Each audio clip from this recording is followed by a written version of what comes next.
The laughter wasn't just cruel, it was national. Bill Maher threw his head back on live television, his cackling echoing across the set as the audience joined in, some nervously, some wholeheartedly, feeding off his sarcasm like it was gospel. "Prayer?" he scoffed, still chuckling. "You mean the cosmic suggestion box?" The camera cut sharply to Senator John Kennedy, sitting motionless under the spotlight, his face unreadable, his fingers resting lightly on the armrest of his chair. The crowd waited for his reaction. This was supposed to be the moment he crumbled, the moment faith lost to cynicism. But Kennedy didn't flinch. His calm gaze met Maher's mockery, like a wave meets a rock unmoved, steady, deeper than it seemed. No one in that studio had any idea what was about to happen, and neither did the millions watching from their living rooms, phones in hand, hearts already picking a side. It was meant to be a routine panel on faith versus reason, a flashy segment for ratings, dressed up with neon graphics and sharp-edged questions. Bill Maher had done it 100 times before. Invite a believer, lure them in with fake civility, then corner them with sound bites and sarcasm. But John Kennedy was no easy prey.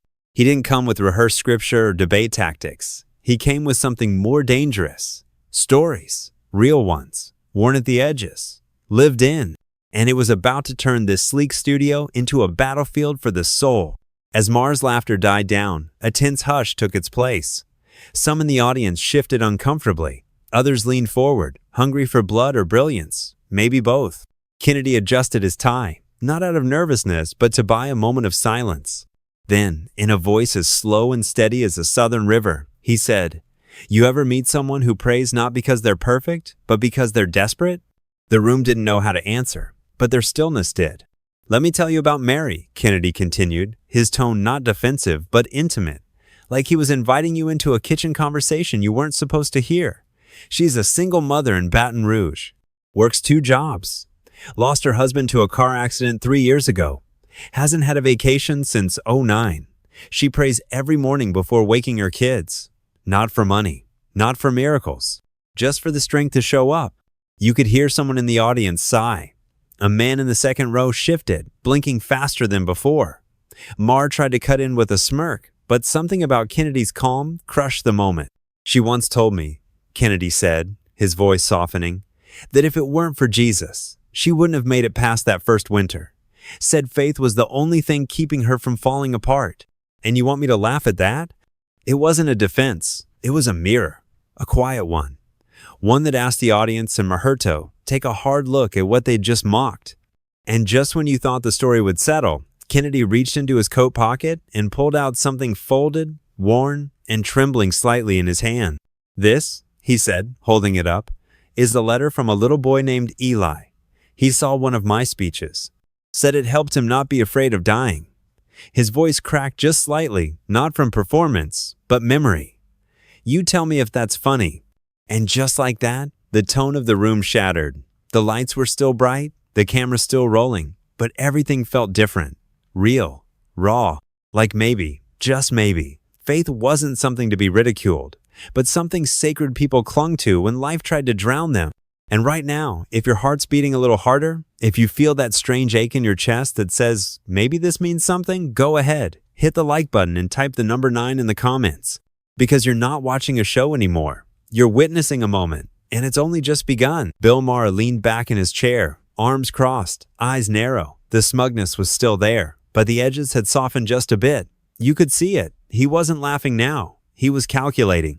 "That's a touching story, Senator," he said, his voice laced with theatrical empathy, like a man trying to reclaim control of a script he hadn't written. "But anecdotes don't equal truth. People also pray to Zeus when they're desperate. Doesn't make it real." A few audience members chuckled, grateful for the release, for the return of sarcasm. It was easier to digest than silence. But Kennedy didn't blink. He looked straight at Maher, not with defiance, but with something more unsettling. Compassion. "I'm not here to sell anyone on fairy tales," Kennedy replied, his voice still as calm as molasses. "I'm here because stories are all some folks have left, and sometimes the only reason a man gets out of bed is because he believes someone's listening." The audience didn't laugh. They didn't clap either. They just waited, like the whole room had agreed, without a word, to give this man space.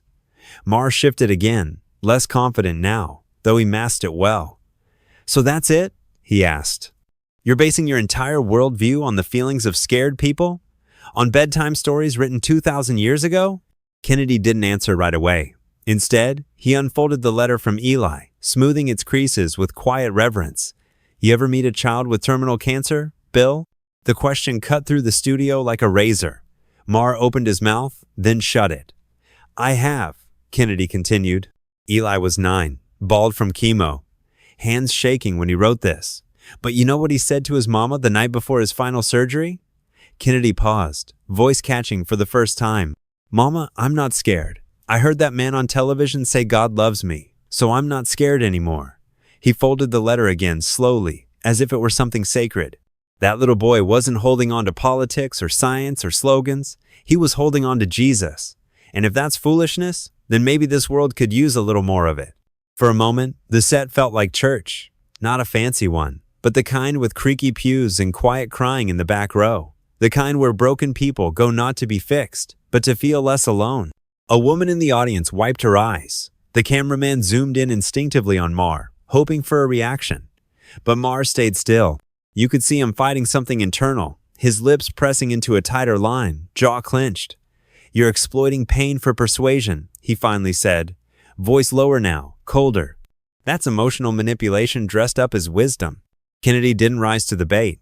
He leaned forward slightly, elbows on knees, hands folded. Bill, when someone's drowning, you don't throw them a theory. You throw them a rope. His words hit like a slow-building storm. No lightning, just thunder that keeps rolling long after it starts. You don't have to believe in God. But don't you dare mock the people who do, just because they found hope in the fire while you're still standing outside, dry. The audience stirred again, not with applause this time, but something heavier. A few people nodded. A man near the front whispered, Amen. It wasn't performative. It was instinct. Maher exhaled through his nose, sat up straighter. He wasn't used to this. Usually, the believer buckled by no too polite, too defensive, too eager to please. But Kennedy wasn't playing that game. He wasn't trying to win. He was trying to tell the truth, and that made him dangerous. So what then? Maher said finally, voice tinged with bitterness. You just keep telling these stories and hope people buy into it? Kennedy smiled, but not like he was amused, like he was remembering something. I don't tell stories to get people to believe what I believe, he said. I tell them because someone out there is listening. And sometimes, one good story can hold a soul together when everything else falls apart. Then he looked out not at Maher, not at the cameras, but at the crowd. His eyes swept across them like a pastor scanning a sanctuary, but with no altar to sell. Just an open space for honesty. You don't have to believe me. You don't even have to agree. But if you've ever been so low that your own thoughts scared you, if you've ever laid in bed and wondered if anything mattered, then you know stories like Eli's aren't manipulation. They're mercy. The studio was silent again, not because they were told to be, but because something in the room had shifted. It wasn't a debate anymore. It was a reckoning, and nobody wanted to miss what came next. Bill Maher drummed his fingers on the edge of his chair, the rhythm uneven, the silence unbearable. This wasn't how it was supposed to go. He'd hosted authors, gurus, scientists, philosopher she'd dismantled preachers with a smirk and a single eyebrow raise. But Senator John Kennedy? This quiet, unassuming man in a plain navy suit? He wasn't playing by the rules. He didn't flinch when ridiculed. He didn't argue to win. And worst of all, he meant every word he said. Maher leaned into the mic again, trying to reset the tempo. So let me ask you something, Senator. If your God is real, why doesn't he show up? Why doesn't he stop the suffering you keep using as your emotional crutch? Where was he when that boy was dying in a hospital bed? The audience tensed. Some flinched. Others nodded, waiting for the punch. This was Maher's signature move go for the gut. Force the contradiction. Corner the believer until they retreated into vagueness or fury. But Kennedy didn't retreat. He sat still for a moment, letting the question hang in the air like a weight no one wanted to touch. Then he looked Maher dead in the eye and said, He was there. The answer was so quiet, so unshaken. It made the moment heavier instead of lighter. He was in that boy's last breath. He was in the mother's arms holding him. He was in the peace that made a child say, I'm not afraid. The silence that followed wasn't empty, it was full of every moment in the audience's memory where life didn't make sense, where pain went unanswered, where the only thing keeping someone alive was the hope that someone bigger was watching. You think faith is about answers? Kennedy continued. But sometimes it's just about presence. It's not always about rescue. Sometimes it's about endurance. Maher stood up. It was subtle, like he was stretching his legs, but really, it was a retreat. He walked across the stage, hand on his chin, then turned to face the crowd. "Listen," he said, his voice taking on the tone of a man trying to win back a room that was slipping away. "We can't let emotional stories replace logic. This country needs reason, not fairy tales and invisible friends. You can't run the world on feelings." Kennedy stood too, slowly, carefully, like a man stepping out of a pew. "You're right," he said. "We need reason. But you know what else we need? Meaning. And the truth is, people are starving for it. They've got all the data in the world, all the science, all the updates and upgrades, but they're still empty. You think hope is a crutch? No, Bill. Despair is the default. Hope is the rebellion." The crowd erupted not into applause, but into a rumble of low murmurs, gasps, even the sound of someone whispering, "Wow," under their breath. Maher looked stunned, not because Kennedy had shouted him down, but because he hadn't. There was no aggression, no defensiveness, just conviction, and it was terrifying. Then Kennedy did something no one expected. He pulled a second letter from his inside pocket.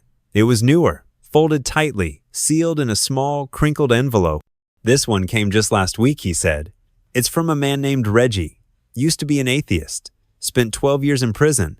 One day, someone slid a Bible under his door. He didn't touch it for months. Then one night, when he thought he was going to end it all, he opened to a verse that said, 'Come to me, all you who are weary and burdened, and I will give you rest.'" Kennedy looked around the room. He wrote me to say that verse saved his life. Not because it gave him answers, but because it gave him a reason to stay alive long enough to find one. He paused, then added, "Reggie runs a community shelter now. Helps men who used to be like him, broken, angry, lost. And you know what he told me? Senator, it wasn't the Bible that changed me. It was the God behind it." For a second time, the audience was completely still, not because of celebrity, not because of politics, but because every person in that room suddenly remembered someone, maybe themselves, who needed that kind of rescue. Maher walked back to his chair. His voice was quieter now. "You're good," he muttered, not quite sarcastic. "You're really good." Kennedy didn't smile.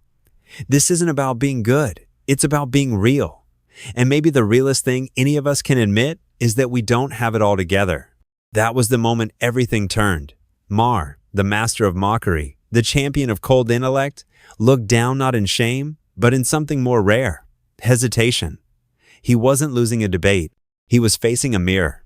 And for the first time in his career, he didn't have a punchline ready. The studio lights seemed dimmer now, not because the settings had changed, but because the atmosphere had.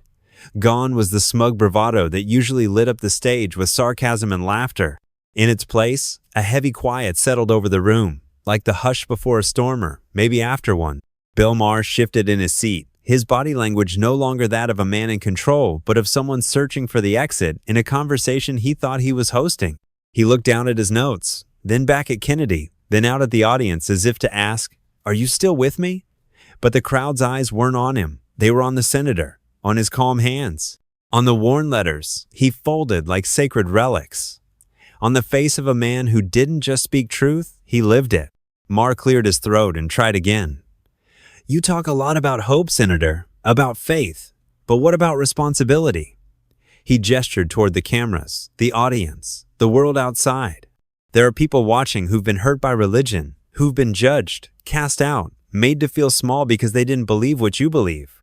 Don't you see that what you're preaching, this idea that there's only one way, can do more harm than good?" Kennedy took a breath, slow, controlled. His voice didn't rise. He didn't flinch. "I don't preach to judge, Bill," he said. "I testify to invite." The audience leaned in. He wasn't quoting scripture now. He was telling them something human. "I know what it's like to feel unworthy, to wonder if God has forgotten you. I've lived long enough to see death up close. I've seen good people lose everything. And you're right, religion can hurt people. When it's weaponized, when it's twisted, when it's used to control or condemn, it stops being truth and becomes a prison. But that's not Jesus. That's people." Maher crossed his arms, trying to regain his edge. So, what? You're saying everyone else is just wrong? That billions of people are lost unless they follow your path? Kennedy looked out over the crowd again. His next words were soft, but they cut like glass.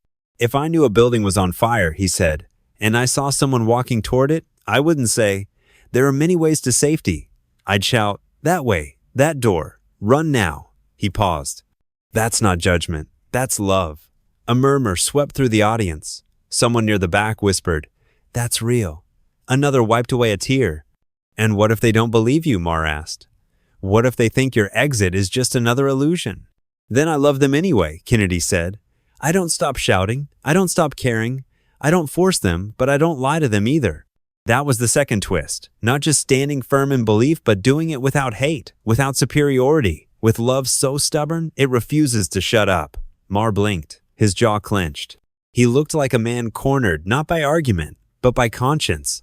Kennedy took one more step forward, figuratively and literally. He stood now in front of the audience, the cameras still rolling, his voice dropping into something almost private. There's a man named Paul I met years ago in hospice. He was dying alone. No visitors, no family, just pain meds and time. The crowd fell absolutely still. I sat with him one night, and he asked me, do you really believe God could forgive someone like me? I said, yes, right now. No earning it, just grace.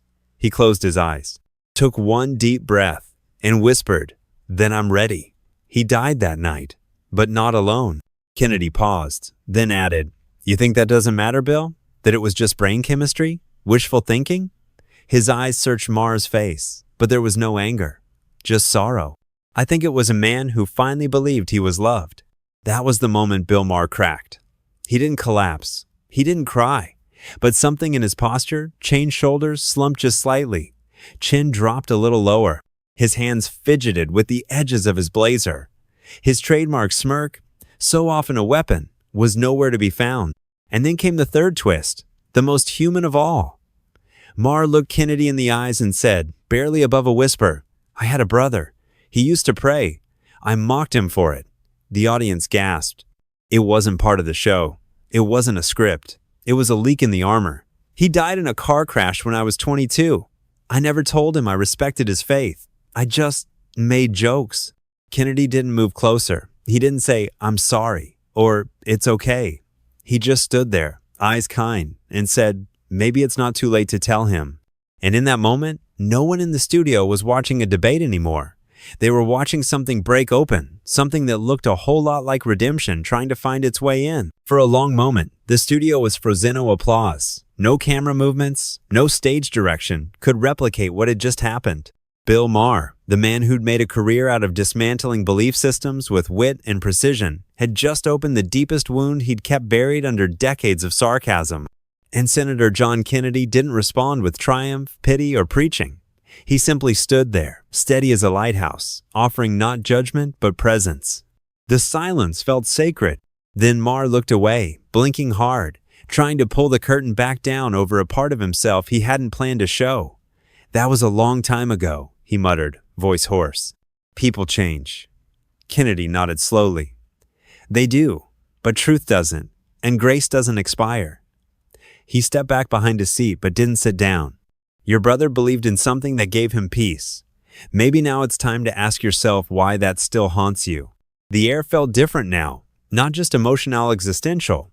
The audience wasn't just observing anymore. They were inside the story, each person mapping their own scars to what they were hearing. And then came the moment no one expected. A voice rose from the crowd. I lost my daughter last year, a woman said through tears. She stood up, hands trembling. I used to mock faith too, said it was for weak people. But when she passed, I didn't know where else to go. I remember screaming at the ceiling, but I prayed, for the first time in my life. And somehow, I wasn't alone in that room. Gasps rippled through the crowd, then silence again. Maher's eyes darted to the woman, his expression unreadable.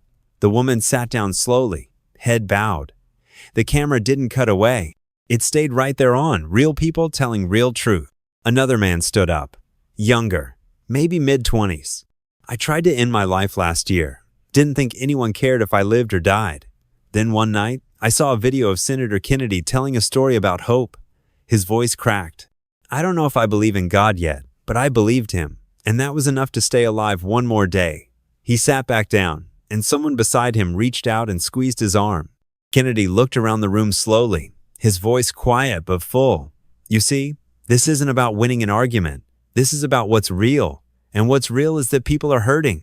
They don't need theories. They don't need clever rebuttals. They need something solid to hold on to when everything else falls apart." Maher had no reply. None that would land. Anyway, not after what had just unfolded.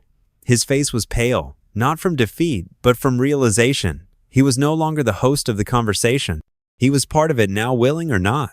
Kennedy walked toward the center of the stage and held up the second letter again. This came from a man who said he used to hate Christians, thought we were hypocrites, frauds, until he got sick, lost his job, lost everything. He wrote, "I found Jesus not in a church, but in a food line. A man prayed for me when I hadn't prayed in 20 years. And I felt something I'd forgotten, hope." He paused.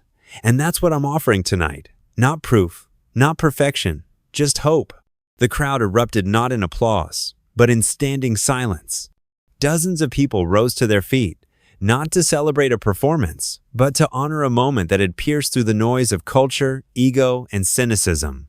Maher slowly stood as well, out of instinct or respect. Even he wasn't sure. And then, the fourth and final twist came not from Kennedy, but from Maher himself. He stepped forward, looked out into the audience, then turned to Kennedy. His voice trembled. "You think there's still a way back? For someone like me?" The words didn't come out with confidence or flair. They came out like a confession. Kennedy stepped toward him, held his gaze, and said softly, "There's always a way back. That's the whole point."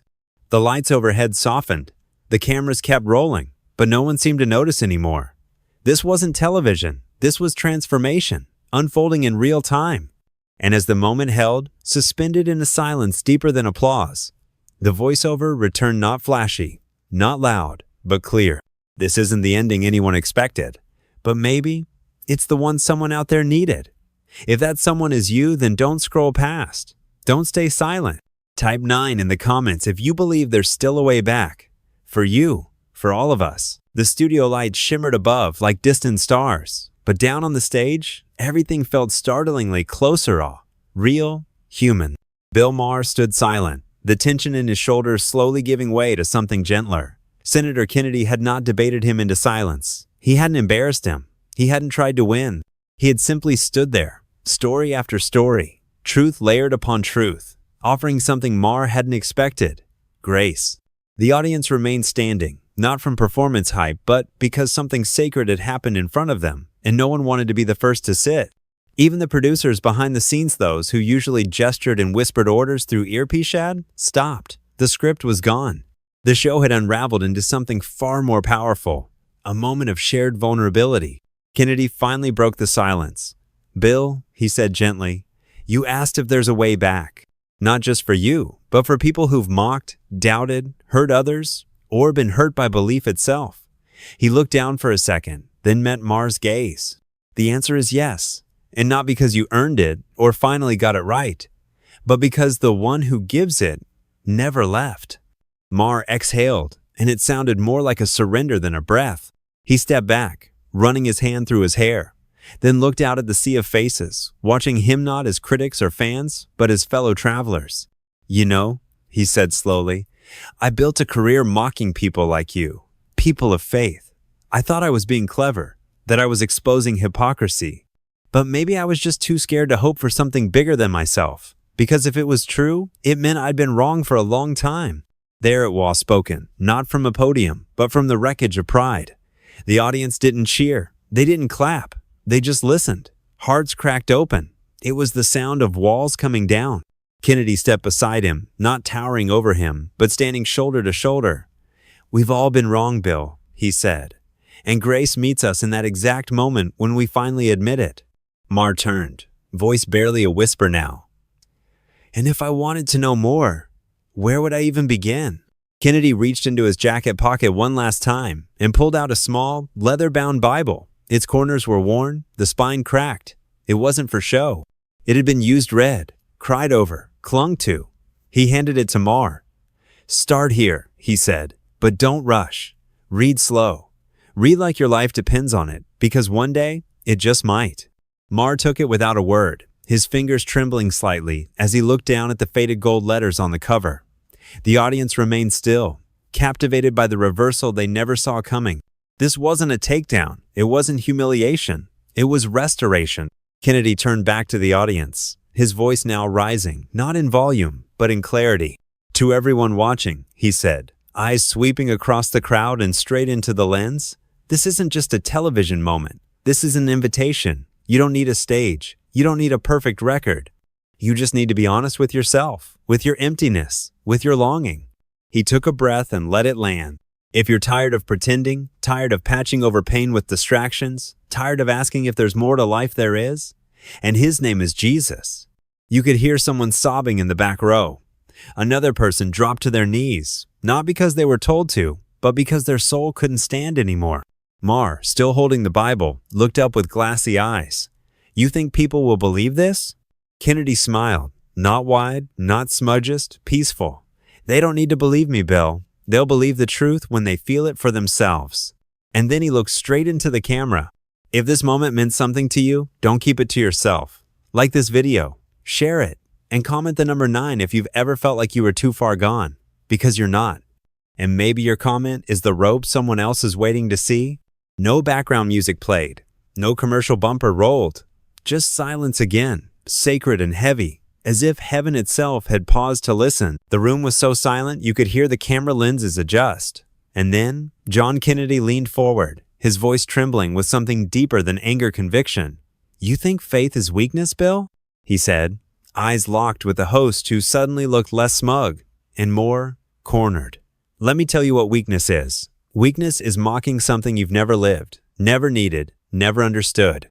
Weakness is laughter in the face of someone else's lifeline. The audience, once laughing with Maher, now shifted uncomfortably. Kennedy reached into his suit pocket and pulled out an old photo creased and faded.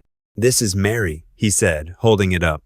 She prayed every day on a hospital cot, bones breaking down, still believing God had a plan. Her prayers didn't save her body, but they saved her nurse from suicide.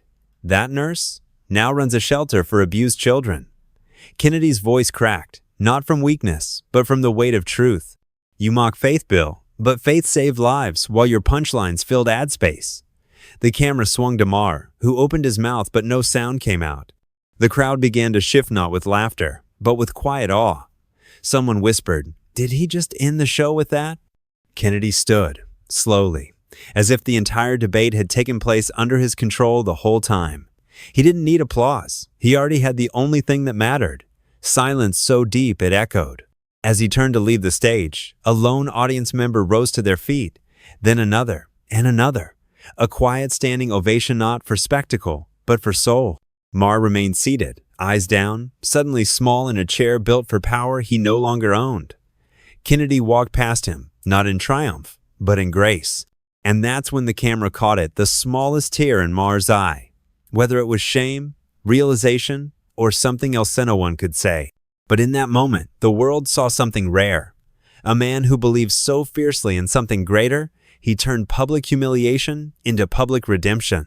And if that moment stirred something in you, if it made you pause and reconsider what real strength looks like, keep it to yourself. Share it. Comment a 9 if you felt what the room felt when Kennedy stood. Because maybe the world needs more of this. Not louder voices, but deeper ones.